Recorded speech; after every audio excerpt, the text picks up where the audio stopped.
Merci d'être resté avec nous et avec les 4 maires qui débattent de l'avenir et de la vie dans les banlieues. Stéphane Gatignon, qui est maire de Sevran, Jean-Marie Brétignon, maire UMP de Charenton, Jacques Salvatore, maire socialiste d'Aubervilliers, Didier Paillard, maire communiste de Saint-Denis.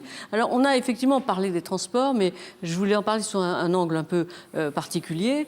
Est-ce que vous considérez que le schéma du Grand Paris, que vous avez été assez associé au schéma du Grand Paris, est-ce qu'il vous satisfait en partie? Je sais qu'au début, il y avait beaucoup d'hostilité, puis j'ai l'impression qu'à la fin, il y a un consensus qui a été trouvé. Est-ce que vous avez été assez consulté? Est-ce que vous donnez un coup de chapeau à la consultation ou pas du tout?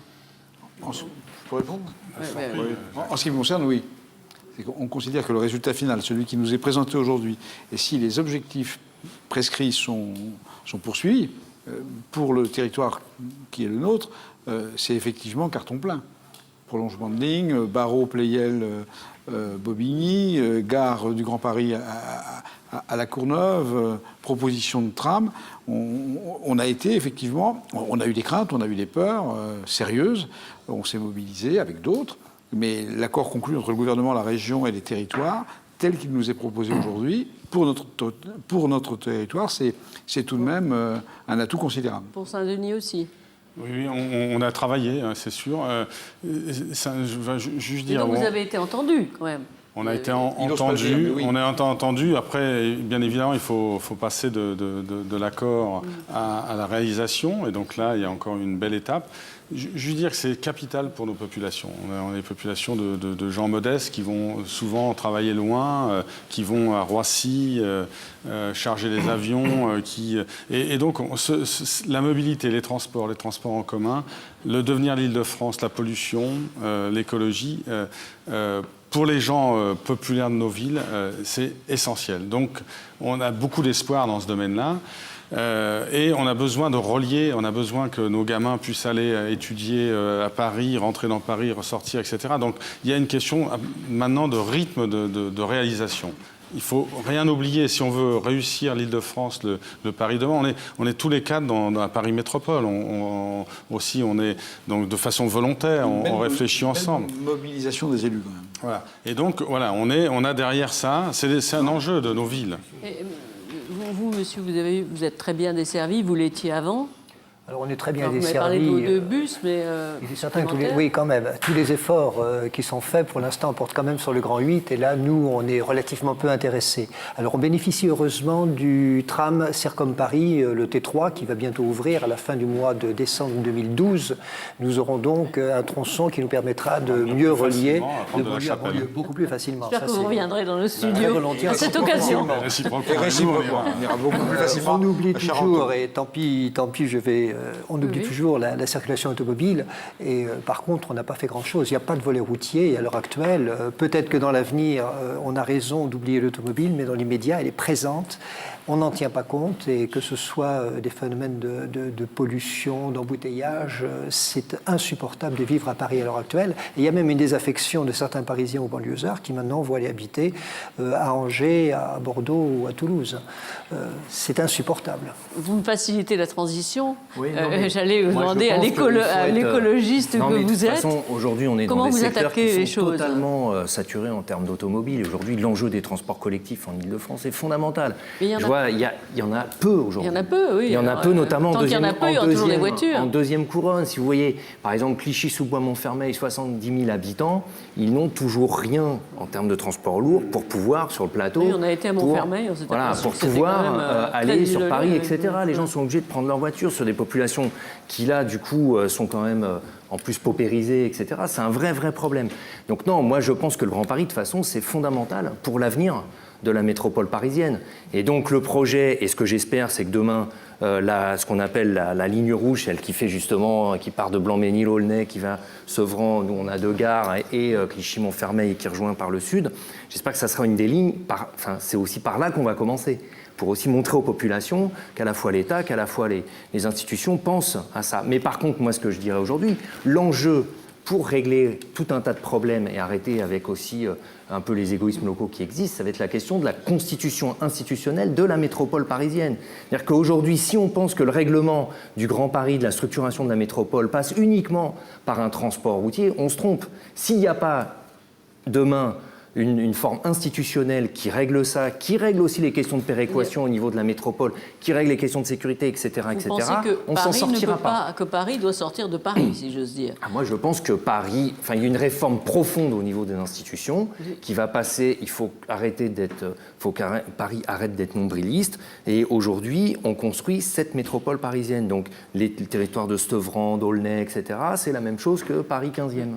Vous êtes d'accord avec cette analyse, sortir de Paris, donc casser la structure municipale briser les de Paris. institutions actuelles, casser nos structures municipales, casser nos structures de département, travailler sur les agglos et ensuite sur une structure qui relie tout le monde. Vous diriez ça aussi, M. Salvatore ? Avec moins d'enthousiasme, je suis très attaché à l'identité de ma ville.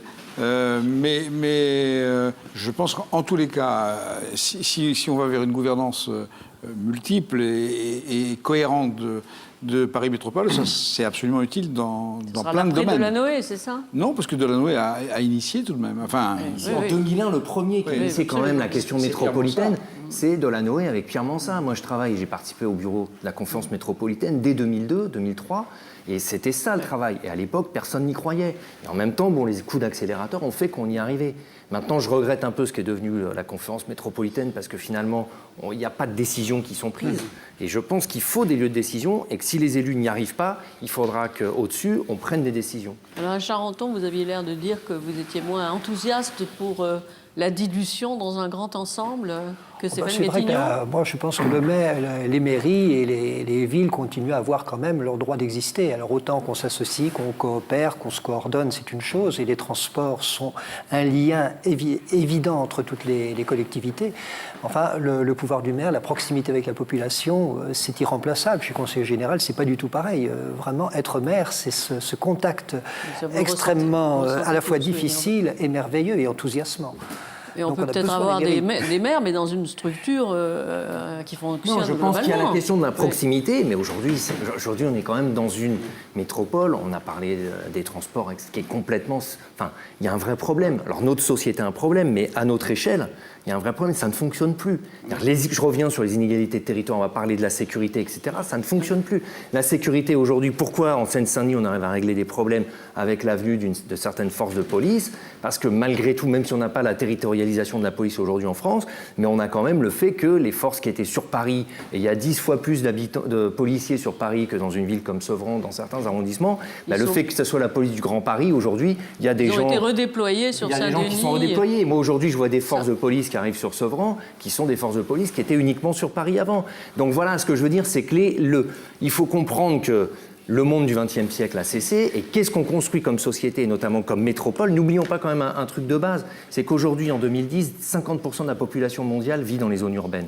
Dans 25 ans, on estime que 70 à 75% des habitants sur la planète vont vivre dans les zones urbaines. C'est-à-dire que la zone dense parisienne aujourd'hui, qui compte 8 500 000 habitants, va en compter 10, 11, 12 dans 30, 40 ans. Donc comment on va gérer tout ça? Est-ce qu'on va continuer à être sur nos clochers? Ou est-ce qu'on va avoir une gestion plus harmonieuse au niveau global, une répartition des richesses? Plusieurs clochers. Il faut un seul grand clocher, quelque part. Non, mais la question de la gouvernance, c'est la question des inégalités du territoire. En Ile-de-France, c'est un territoire très riche et très inégalitaire. Donc on commence à le régler.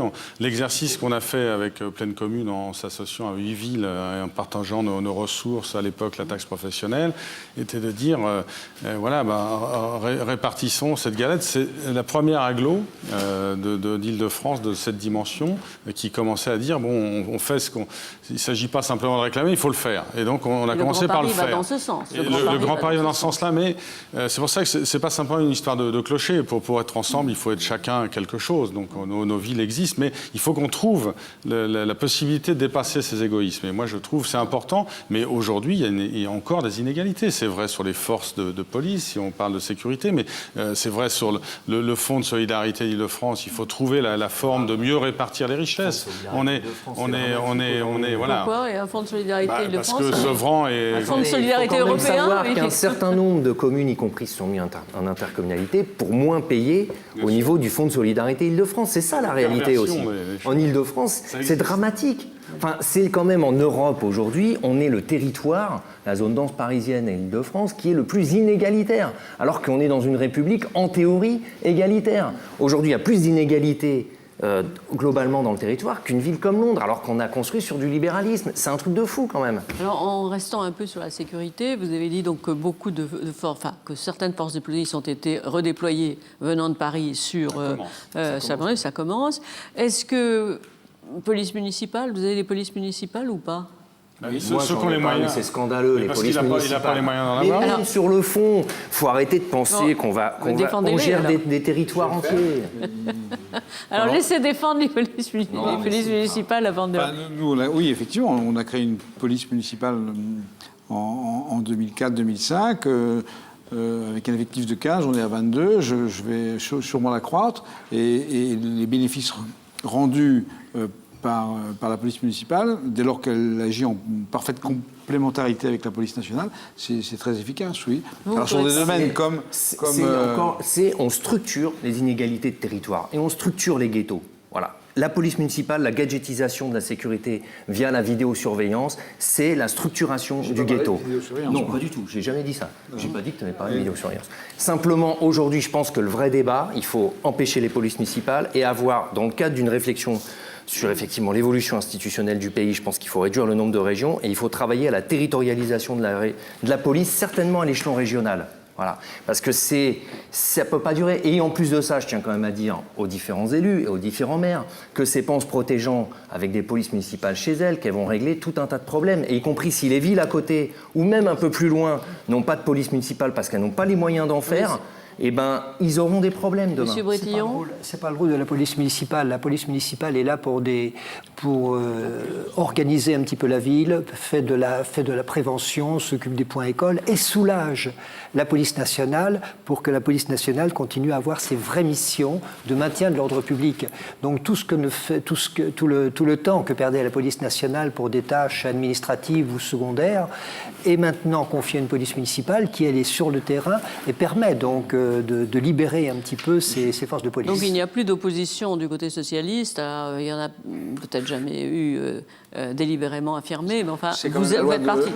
De Jean-Pierre Chevènement en 99 qui a fondé les bases. Oui, mais justement, c'est pour ça que je dis, il y avait à ce moment-là, vous vous rappelez, une petite réticence socialiste. L'expérience qu'on en a, c'est que ça fait naître un nouveau métier et qui n'est pas le même que celui de la police nationale. C'est deux métiers distincts. C'est que quand même, c'est une vision européenne, la police municipale. C'est-à-dire que c'est vrai que dans tout un tas de pays en Europe, il y a des polices municipales. Sauf que ce qu'on oublie de dire, c'est qu'en France, on a énormément de communes.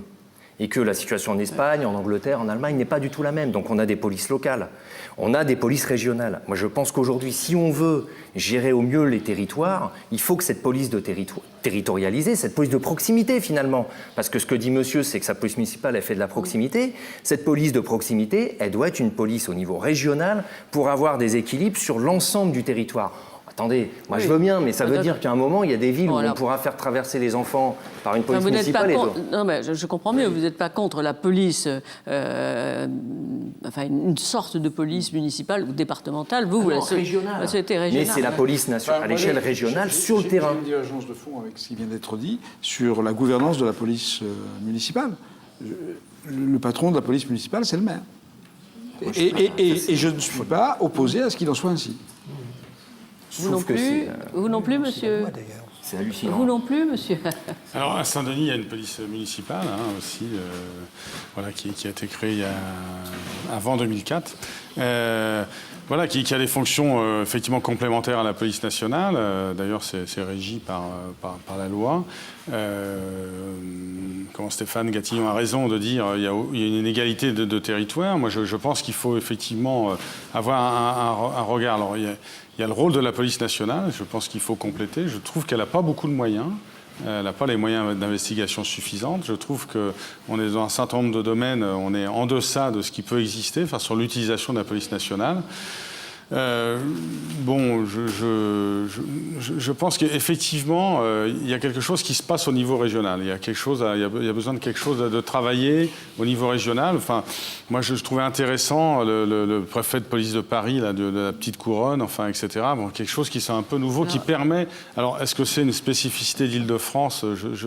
En tous les cas, je trouve que s'organiser aujourd'hui, on laisse s'organiser des inégalités de territoire dans ce domaine. Et je trouve qu'on est sur la base d'un échec sur ces questions de la sécurité aujourd'hui. Nous arrivons au terme de cette émission. J'avais une question politique un peu à vous poser, notamment après le basculement du Sénat vers la gauche. Lorsque l'ancien président du Sénat, Gérard Larcher, écrit dans Le Monde que le président de la République ne sait pas écouter les élus locaux. Qu'en pensez-vous les uns et les autres? Je commence par vous, Monsieur Brétillon. Je pense que ces élections sénatoriales, c'est tout simplement le miroir des élections précédentes que la droite a perdues, que ce soit les régionales ou que ce soit les cantonales. Uniquement arithmétique, vous croyez? Il y a plusieurs raisons. Il est vrai que la réforme des collectivités territoriales a certainement inquiété certains maires ruraux, certains maires de province. Je crois qu'il faut en tenir compte, c'est vrai aussi. Et puis, c'est aussi, que ce soit à droite ou à gauche, cette fois-ci c'était à droite, c'est le prix de la division. Je pense que ce sont un mélange de ces trois facteurs qui ont entraîné cet échec, du moins pour la droite et le centre. C'est votre avis aussi? Moi, je crois que si c'est pas que les élus, j'allais dire, s'il ne savait pas écouter que les élus, ça ne serait pas très grave, mais il ne sait pas écouter la société. C'est ça qui est un vrai problème. Et aujourd'hui, on est quand même dans une crise profonde, qu'elle soit économique, sociale, écologique, politique, etc., qui appelle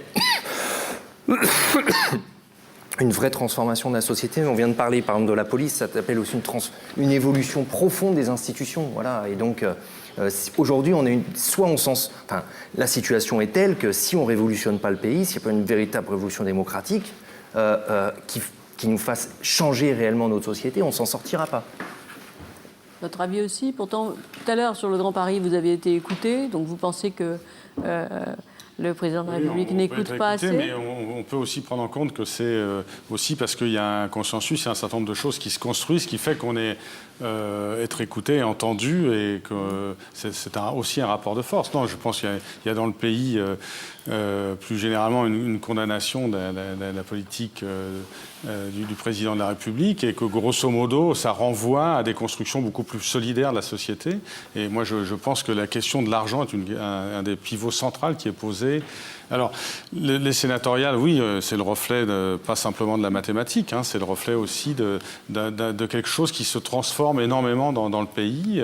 Et je suis assez content que ça soit en fin de compte du bas, enfin des élus locaux, que les choses aussi amènent à se transformer. Du moyen, parce que les grands électeurs ne sont pas des collectivités territoriales, parce que c'est aussi le reflet de ça, parce que quitte à faire c'est pas simplement de la mathématique. Je pense qu'il y a des choses fondamentalement dans le pays qui peut-être permettent de dire on a des constructions qui peuvent se faire autrement. Les questions des dettes aujourd'hui des collectivités territoriales, etc. Enfin, ont beaucoup pesé, je pense, sur le truc. L'utilisation de l'argent, des banques. Monsieur Salvatore, vous pensez ça aussi? Ça quoi? Que le rôle de l'argent a joué beaucoup dans cette sanction. L'argent joue un rôle depuis longtemps. Mais je pense que le président de la République a plus payé sa politique générale que ses relations avec les élus, y compris dans l'élection sénatoriale. On l'a vu à la marge dans la manière dont les choses ont évolué. En tout cas, ce qui est sûr, c'est qu'il y a eu des changements de cap assez radicaux suite au coup de boutoir d'un certain nombre d'élus, qui ont bien montré que vous étiez entendu. Qu'on était entendu, mais surtout que la proposition initiale n'était pas bonne. Pour le Grand Paris, notamment. C'est-à-dire que le résultat auquel nous sommes parvenus, in fine, n'était pas celui qui était initialement prévu. Y compris sur la réforme de la taxe professionnelle, malgré les insuffisances de la réforme, il y a eu un certain nombre de choses qui ont été imposées par les élus quasiment de toute tendance. Je me rappelle des débats sur la réforme de la taxe professionnelle qui ont abouti finalement à une réforme qui était beaucoup moins dangereuse qu'on l'imaginait au départ, mais qui reste bien insuffisante. Alors, vous avez 1 minute pour répondre à cette question chacun. Est-ce que vous êtes des maires heureux? Est-ce que vous êtes heureux d'être maire de Saint-Denis? Est-ce que vous êtes heureux de maire de Châlons-Charenton? Oui, moi je suis passionné par ce que je fais. Je suis passionné parce qu'on voit évoluer les choses, parce que je suis des fois effaré de ce qui reste à faire, et ça peut faire un peu frémir, mais je trouve qu'en fin de compte, on arrive à construire. On construit des mobilisations, des gens qui tous les jours construisent des solidarités, etc. Donc oui, pour ça, moi, je trouve que le renvoi, le retour qu'on peut en avoir, c'est effectivement c'est beaucoup d'humanité. C'est beaucoup de gens conscients de ce qu'ils peuvent être individuellement pour construire ensemble. Monsieur Brétillon ? Oui, moi je suis un maire heureux, je suis un maire qui aime ce contact permanent, qui parfois a des insomnies, qui parfois a des impatiences devant les lenteurs de la législation pour construire une école. Il nous fallait 2 ans, maintenant il en faut 4. Il y a beaucoup de choses qui agacent, mais à côté de ça, il y a aussi cette satisfaction de proximité. Et de parfois, j'ai l'impression d'avoir été utile de temps en temps, et ça c'est quand même une satisfaction profonde. Vous ? Qu'est-ce que vous êtes heureux, vous avez l'air heureux, peut-être. Alors, non, moi je suis passionné et j'aime la banlieue et voilà quoi. Donc, par contre, je suis très inquiet en même temps. C'est-à-dire que j'ai un mélange d'engouement. J'ai un engouement qui est à la fois passionné mais très inquiet par rapport à ces blocages qui existent aujourd'hui dans la société française et qui font qu'on est quand même dans une situation très inquiétante quoi. Nous concrètement, c'est moi comment j'ai un budget l'année prochaine. Bon, et c'est ça qui est angoissant. Nous n'avons pas parlé de la crise, mais la crise ajoute, je suppose, à notre angoisse. Et puis, le problème, j'allais dire, en plus, nous, la crise, si vous voulez, on l'a subie difficilement, mais en même temps, quand tu n'as pas d'argent au début, c'est-à-dire que moi, le FMI, c'est déjà au quotidien, quoi. Donc, on a moins d'employés, on a moins de tout. Mais en même temps, ce qui m'inquiète le plus que la crise, c'est les blocages qui existent. Ces blocages institutionnels, cette non-vision de l'avenir, et c'est ça qui inquiète. Et vous, moi, je suis un jeune maire par rapport à mes collègues, puisque je suis maire que depuis mars 2008. Mais je suis heureux, oui, bien sûr, et même un petit peu fier. Et ce qui m'a le plus surpris, à mi-mandat, dans les 3 premières années, c'est cette découverte de la capacité d'agir que nous avons. Et notamment lorsqu'on a su se coaliser, en quelque sorte, au sein d'une communauté d'agglomération, pour nous permettre de se donner les marges et les moyens nécessaires pour négocier, ce que je disais tout à l'heure, pour imposer nos points de vue, et pour essayer de rendre nos territoires plus attractifs. Et de ce point de vue, c'est plutôt une heureuse découverte que de voir que la capacité d'agir que nous arrivons à créer est très significative. Bien, messieurs, je vous remercie. Et vous êtes donc grosso modo optimistes, avec quand même les inquiétudes que je suppose que vous partagez tous les 4, mais un peu moins peut-être que vous, Stéphane. Merci beaucoup et au mois prochain avec d'autres élus qui ont au fond autant de pouvoir que des ministres, disons-le, et même peut-être plus.